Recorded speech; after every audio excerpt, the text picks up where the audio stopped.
Pour cette vidéo, nous avons retiré le moteur du véhicule afin de permettre une meilleure vision du processus de changement de la chaîne de distribution. Tous les auxiliaires et l'intégralité du câblage ont également été retirés. Vous aurez besoin d'un kit de distribution Blueprint, d'une nouvelle pompe à eau et de pattes d'étanchéité Blueprint, ainsi que de tous les liquides qui doivent être changés pendant le processus. Déboulonnez, débranchez et retirez le tuyau de la pompe à vide. Déboulonnez et retirez le cache-culbuteur. Déboulonnez et retirez la pompe à vide. Vérifiez l'état des joints et remplacez-les si nécessaire. À l'aide d'une clé de blocage de poulie, déboulonnez et retirez la poulie de la pompe à eau. Déboulonnez et retirez le support moteur, puis la pompe à eau.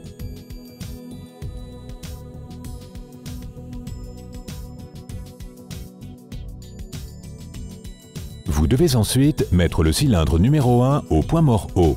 Tournez la poulie du vilebrequin jusqu'à ce que les repères sur la poulie du vilebrequin et sur l'arbre à cames soient alignés avec leurs repères de distribution respectifs.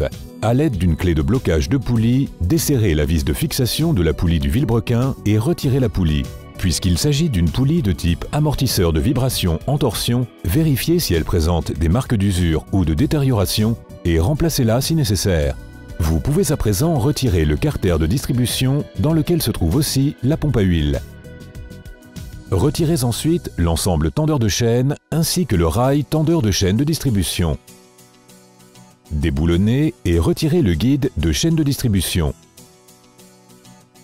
Déboulonnez le pignon de distribution d'arbre à cames et retirez-le en même temps que la chaîne de distribution. Puis retirez le pignon de distribution du vilebrequin. Nettoyez les surfaces en contact avec le moteur, en s'assurant qu'aucun débris ne pénètre dans le moteur. Il est recommandé de vérifier l'état d'usure de la chaîne de distribution et des pignons. Vérifiez l'état du pignon du vilebrequin à l'aide d'un pied à coulisses. Vérifiez l'état de la chaîne de distribution à l'aide d'un dynamomètre. Appliquez 140 N à la chaîne de distribution, puis mesurez une longueur de 8 maillons issus de 3 zones différentes de la chaîne et comparez les résultats obtenus avec les chiffres du constructeur. Cela permet de déterminer le degré d'usure de la chaîne et des pignons. Vous pouvez ensuite commencer à remplacer tous les composants de la distribution à l'aide du kit de chaîne de distribution Blueprint. Tout d'abord, mettez le nouveau pignon d'entraînement du vilebrequin en place.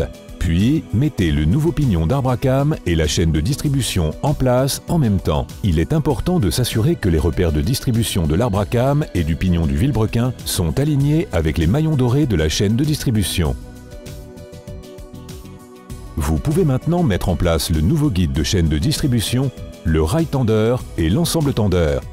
Resserrez les boulons afin d'atteindre le couple de serrage défini par le constructeur.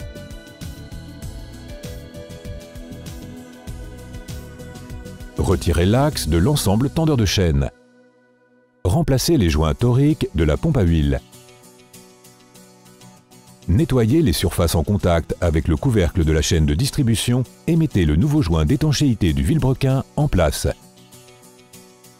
Appliquez la pâte d'étanchéité sur le couvercle de chaîne de distribution du moteur, puis remettez le couvercle en place.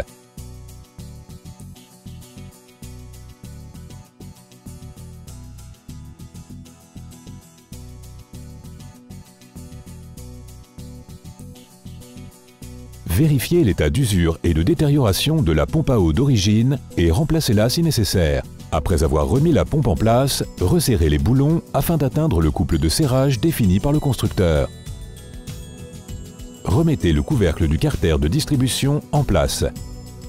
Remettez le support moteur en place, puis resserrez les boulons afin d'atteindre le couple de serrage défini par le constructeur. Remettez la poulie du vilebrequin, la pompe à vide et la poulie de la pompe à eau en place. Assurez-vous de bien serrer les boulons afin d'atteindre le couple de serrage voulu. Remplacez l'ancien joint du cache-culbuteur. Remettez le cache-culbuteur et le tuyau de la pompe à vide en place.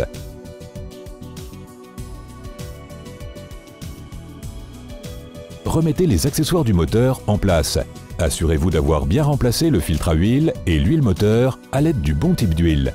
Remplissez le système de refroidissement avec du nouveau liquide de refroidissement. Faites fonctionner le moteur afin de vous assurer qu'il n'y a pas de fuite, puis effectuez un essai sur route afin de vous assurer du bon fonctionnement du véhicule.